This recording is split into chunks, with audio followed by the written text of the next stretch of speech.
एक ऐसी कहानी जो आज हमारी आंखों के सामने सच होती नजर आ रही है। इंसान इतना ज्यादा भ्रष्ट हो जाएगा कि अपने किसी सगी का भी भरोसा नहीं करेगा। कली के कहने पे लोग हर तरह का पाप करने के लिए तैयार हो जाएंगे। जयपुर के कल्की मंदिर में बनी उनके घोड़े देवदत्त की मूर्ति। महाभारत में विष्णु जी ने अर्जुन से कही यह बात, परित्राणाय साधुना विनाशाय च दुष्कृताम धर्म संस्थापनार्थाय संभवामि युगे युगे। इसका मतलब मैं कृष्णा हर युग में बार बार अवतार लूंगा, साधुओं की रक्षा करने, पापियों का संहार करने के लिए और धर्म को स्थापित करने के लिए। अर्जुन से कही गई इस बात के पीछे छुपी हुई है एक ऐसी कहानी जिनके बारे में शायद ही कोई जानता हो। आज हम एक ऐसे युग में जी रहे हैं जहां धर्म की ताकत कम होती नजर आ रही है। एक ऐसी कहानी जो आज हमारी आंखों के सामने सच होती नजर आ रही है। अधर्म, हिंसा और दुख का असर इस पृथ्वी पर बढ़ता जा रहा है, लेकिन जल्द ही एक ऐसा समय आएगा जब धरती अंदर से फटने लगेगी, आसमान से एसिड वर्षा और इंसान अपना राक्षसी रूप दिखाएगा। तब एक दिव्य योद्धा प्रकट होंगे, सफेद घोड़े पे सवार, आग से लपेटी तलवार लेकर, जिसका उद्देश्य होगा इस अंधेरे का अंत करना, इस दुनिया से दुखों का अंत करना। ये कहानी है भगवान विष्णु के 10वें और आखिरी अवतार की। ये कहानी है कल्कि अवतार की। कलयुग समय चक्र के 4 युगों का आखिरी युग है।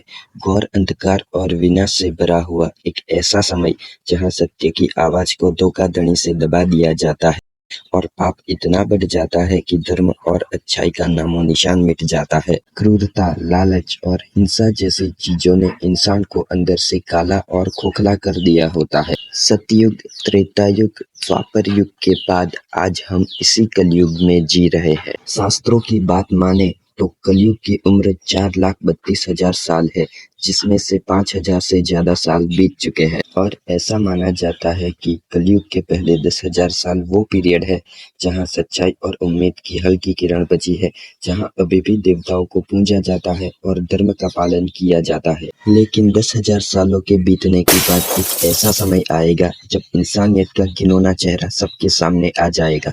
एक ऐसा समाज बनेगा जब कोई हमदर्दी, कोई एकता नहीं बचेगी, जहां पाप का बोलाबाला होगा और अच्छाई का विनाश कर दिया जाएगा। इंसान इतना ज्यादा भ्रष्ट हो जाएगा कि अपने किसी सगे का भी भरोसा नहीं करेगा।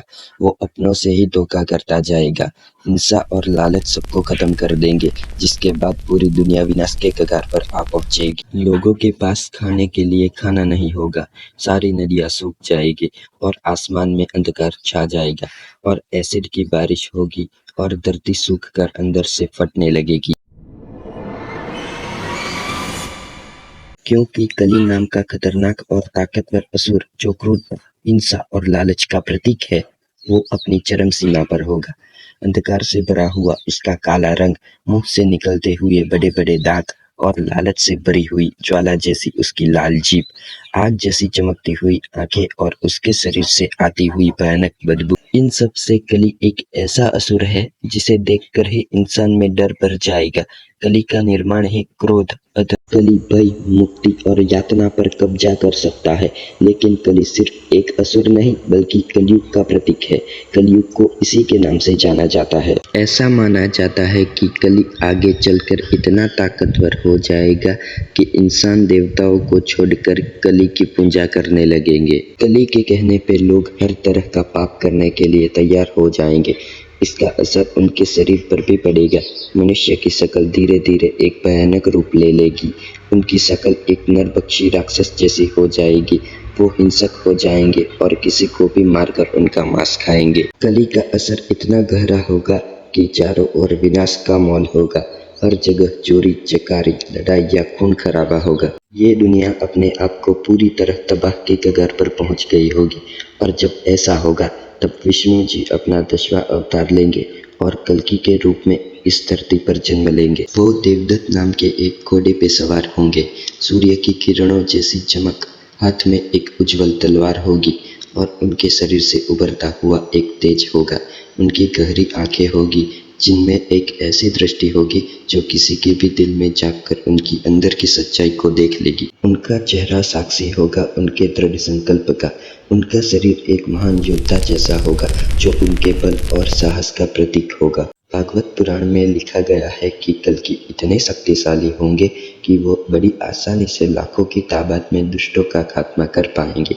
किसी दुष्ट राजा के पूरे राज्य को एक ही झटके में खत्म कर सकेंगे। कल्कि पुराण के अनुसार कलयुग खत्म होने के कुछ ही साल पहले वैशाख महीने की पूर्णिमा के 12 दिन बाद कल्कि का जन्म होगा। कल्कि का जन्म उत्तर प्रदेश के संभाल नाम के एक गांव में होगा, जहां एक ब्राह्मण विष्णुयासा उनके पिताजी होंगे और सुमति उनकी माँ, और उनके 4 भाई होंगे जो उनके उस मिशन को पूरा करने में उनका साथ देंगे। उनका मिशन कली का अंत करना, अधर्म का विनाश करना और धर्म की स्थापना करना।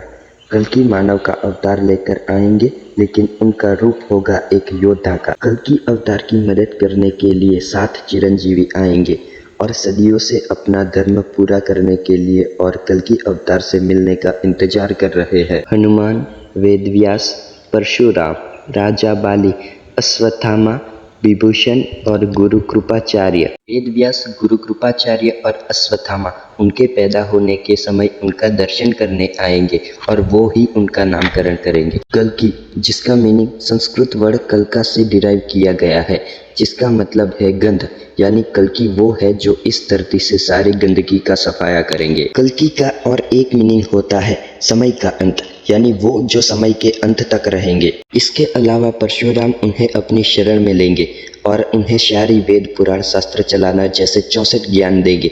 इसी तरह सारे चिरंजीवी किसी न किसी तरह से कल्कि अवतार का उद्देश्य पूरा करने में मदद करेंगे और इस तरह कली के संहार की तैयारी होगी। जब युद्ध का समय आएगा तब आकाश में गरजते हुए बादल होंगे, पूरी पृथ्वी पर सन्नाटा फैल जाएगा, ऐसा लगेगा माना सब कुछ रुक गया हो। आखिरकार कल्कि दिव्य सफेद घोड़े पर सवार तेज तलवार लिए कली की नगरी में प्रवेश करेंगे। अधर्म का अंत करने के लिए युद्ध भूमि में कदम रखते ही उनके अंदर से तेज रोशनी बाहर आएगी और उनका दिव्य रूप जगमग हो उठेगा। वहीं दूसरी तरफ कली अपने भीषण असुर रूप में पूर्ण शक्ति लेकर खड़ा होगा और फिर शुरू होगा एक महायुद्ध। कली भी अपनी सारी शक्तियां अपने सारे दूतों के साथ मिलकर कल्कि पर हमला करेंगे। ये युद्ध इतना घमासान बन जाएगा कि धरती कांप उठेगी। सारे देवी देवता युद्ध देखने के लिए उपस्थित होंगे। चारों ओर हाथी घोड़ों की आवाज़, बाणों का टकराना और गदाओं की आवाज गूंजेगी। युद्ध भूमि पूरी तरह से खून से लथपथ हो जाएगी। अंत में कली कमजोर पड़ जाएगा, उसके शरीर पर कई सारे बड़े घाव हो जाएंगे जिनसे बदबू आने लगेगी।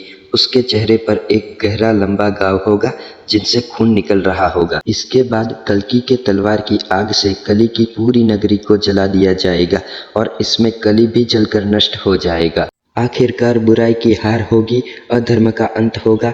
कली के मरते ही कलयुग का चक्र पूर्ण होगा, समय का नया चक्र शुरू होगा। कल्कि अवतार एक नए युग की स्थापना करेंगे। दुनिया भर की सभ्यताओं, धर्मों और साइंस की दुनिया में एक सोच कॉमन है, एक दिन सब कुछ समाप्त हो जाएगा। हर धर्म के पास अपनी एक अंत की कहानी है, एक प्रकार की भविष्यवाणी जिसे हम अलग अलग नामों से जानते हैं। क्रिश्चियनिटी में अरमागेडोन, एपोकैलिप्स, जजमेंट जैसे प्रोफेसिस है। वही इस्लाम में कयामत का दिन, जुडाइज्म में एंड ऑफ डेज और साइंस की माने तो उनकी भी अपनी अपनी थ्योरीज है, जैसे सूरज का खत्म हो जाना, एस्ट्रॉयड का अर्थ को हिट करना, न्यूक्लियर बम और करप्शन, क्लाइमेट चेंज, पेंडेमिक या फिर एआई जैसी टेक्नोलॉजीज। इन सब कहानियों में एक चीज कॉमन है कि जब जब दुनिया में अधर्म बढ़ेगा, ये दुनिया अपने अंत की ओर चलती जाएगी। ऐसा माना जाता है कि जयपुर के कल्कि मंदिर में बनी उनके घोड़े देवदत्त की मूर्ति धीरे धीरे जिंदा हो रही है। मंदिर बनवाते समय किसी तरह से इस मूर्ति के आगे वाले पैर पर एक घाव का निशान बन गया था। वो निशान कब और कैसे बना ये कोई नहीं जानता, लेकिन लाख कोशिश करने के बावजूद उस घाव को नहीं भरा गया, जिस वजह से उसे ऐसे ही छोड़ दिया गया। लेकिन हैरानी की बात यह है कि समय के चलते ये घाव अपने आप भरता जा रहा है। ऐसा माना जाता है कि देवदत्त धीरे धीरे जिंदा हो रहे हैं अपने स्वामी कल्कि के इंतजार में। जिस दिन वो गांव पूरी तरह से भर जाएगा उस दिन देवदत्त जिंदा हो जाएगा और वही दिन होगा कल्कि अवतार का जन्म। कुछ लोगों का ये भी मानना है कि वो गांव जल्दी जल्दी भर रहा है क्योंकि मानवता समय से पहले ही अपनी सीमा पार कर रही है और कल्कि समय से पहले ही धरती पर आ जाएंगे।